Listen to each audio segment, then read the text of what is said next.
All right. Peace and greetings, YouTubers. So, the 2020 vice presidential debate. Overall, definitely a lot smoother than last week, because what we sat through last week, I'm still in recovery from that. I don't know what that was about. To be honest, we really don't need any more debates after tonight. I think tonight, pretty much, it sums up where everybody stands. Everybody's good. All hearts and minds are clear. Let's just go ahead and have the election, get it over with at this point. No more debates, please, because honestly, I personally feel that the next two debates might actually do more damage than good. And so, if I had to say, what I thought out of all the debates between everybody who's been on the debate stage, between Donald Trump, Mike Pence, Joe Biden, Kamala Harris, in my opinion, Kamala Harris has been the most prepared and has been the one who pretty much cleaned house on everybody. She came ready, she had the numbers, she had the facts, she had the substance. I think tonight with Mike Pence, he didn't answer a lot of questions. It seemed like he gave a lot of fluff. They would give him a question and he would do the thank you for your question, and then he'd go off into the deep end about some other stuff, and I'm paraphrasing and being very dramatic at the moment, but I felt like the energy I got from Pence was like, thank you for your question.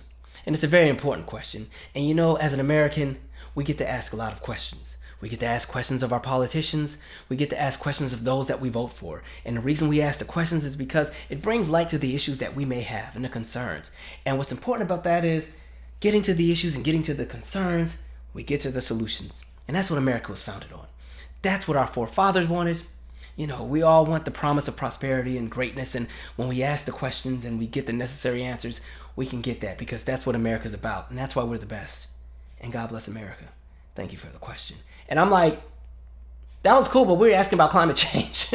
Now he didn't really do that. I'm being really dramatic, but that's just the energy I got. And then in addition to that, he had so much more time to answer the questions anyway. So you would have thought that he would have given you a little bit more oomph. He just gave me a lot of fluff, because there was one moment I literally looked at my clock. He was speaking for 4.5 minutes on one question. And I was like, I find it funny that the moderator was very graceful with Pence with the amount of time that he was given to talk. But with Kamala, sometimes it was like, there was one moment towards the end, Pence had just did some kind of rebuttal or something for a full minute, or he was given a minute, but he did it for like 2.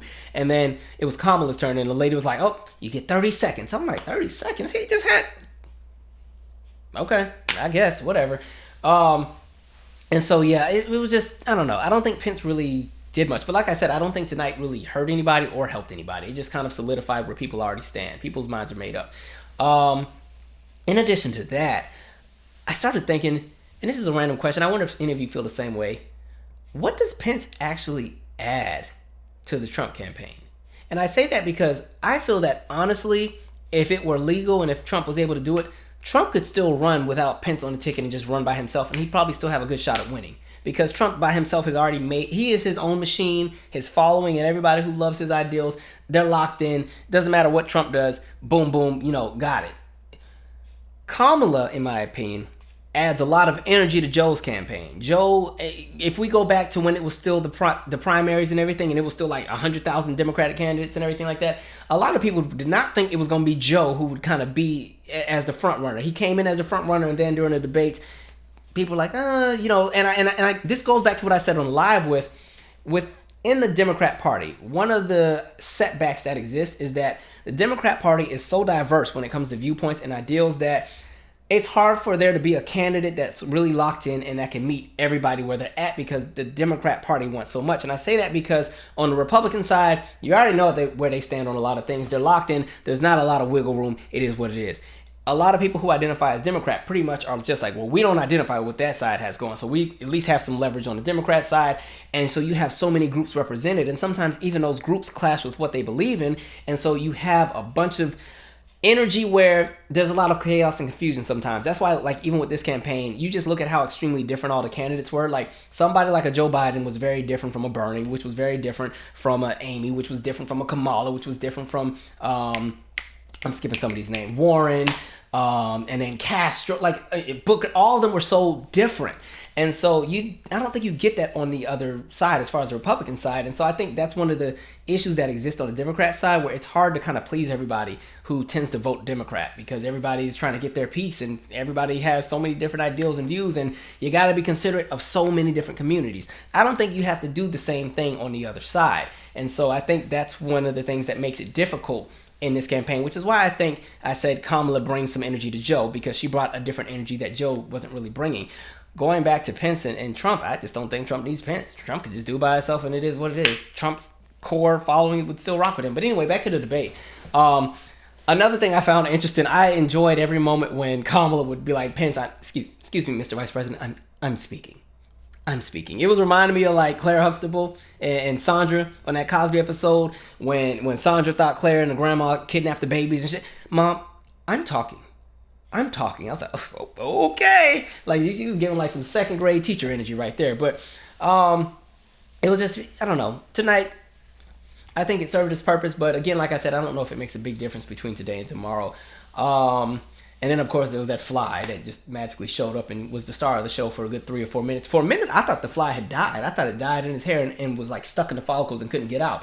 And I was like, how are they going to get this thing out of the man's head? Because it's not like he has an earpiece. It's not like somebody can say, brush it down. Just couldn't do anything. It was just kind of there. But then I guess it was alive because it flew off after a minute. And so I'm sure the fly has been trending all night. That's probably the highlight for some people. As far as the actual issues, again, there's definitely a disconnect in answers sometimes, especially like when we got to the climate change. You just see where people really stand. There's just a disconnect, and I think there's also a generational divide. And even with the question about the Supreme Court, one of the things, I don't know why they're so afraid to just say, or at least on the Democrat side, why they're so afraid to just say, yeah, we plan on loading it up. At least if I was the Democrat candidate and they asked me that question, I would have just said, you know what?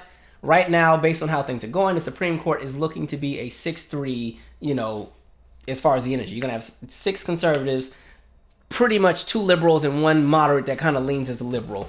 And is that fair and balanced? If we have a country of 330 million people, don't you think you should have a Supreme Court that kind of represents everybody and seems balanced? You can't honestly say a 6-3 majority is very fair and balanced. So if I were in power, yeah, most likely I'm going to at least make an effort to balance the courts, so that everybody who feels that their voice is not going to get heard at least has a shot to see themselves represented in the Supreme Court. At least that's what I would have said. That's why I don't know why they kept trying to hide from that question like it was a bad thing, because that's the second debate where that question hasn't really been answered.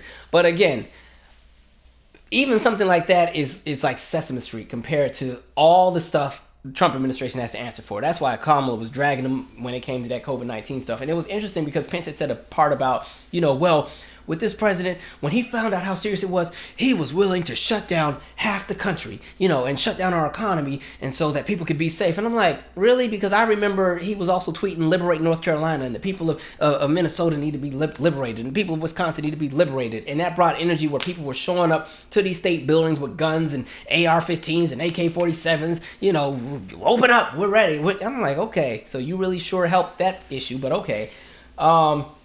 So, and then again with race as well, when Pence said that bit about, criticizing systemic racism is pretty much kind of like criticizing America and some other stuff. I'm like, here we go again. Like some of them just don't get it. Share your 2 cents. Like I said, do we really need the next 2 debates? I'm good. I already know where I stand. My mind is made up. Most of yours are as well. By the way, one thing I do want to say, it's funny because every time I criticize Trump on this channel, folks come on here and want me to answer for the DNC and for Nancy Pelosi and all them. Listen, I don't rock with all these people the way y'all think I do. I just don't also entertain foolishness. And so I'm like, for those who keep having those critiques, maybe you should dig to my channel and recognize that, hey, if something don't make sense to me, I'm going to call it out. Doesn't matter who's in charge. That's all it is. Anyway, I'm out. Share your 2 cents. Subscribe.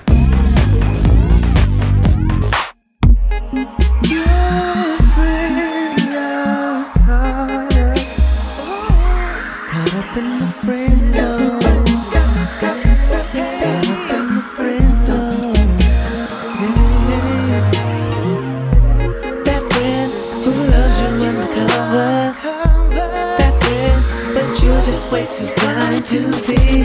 Giving your loving to another.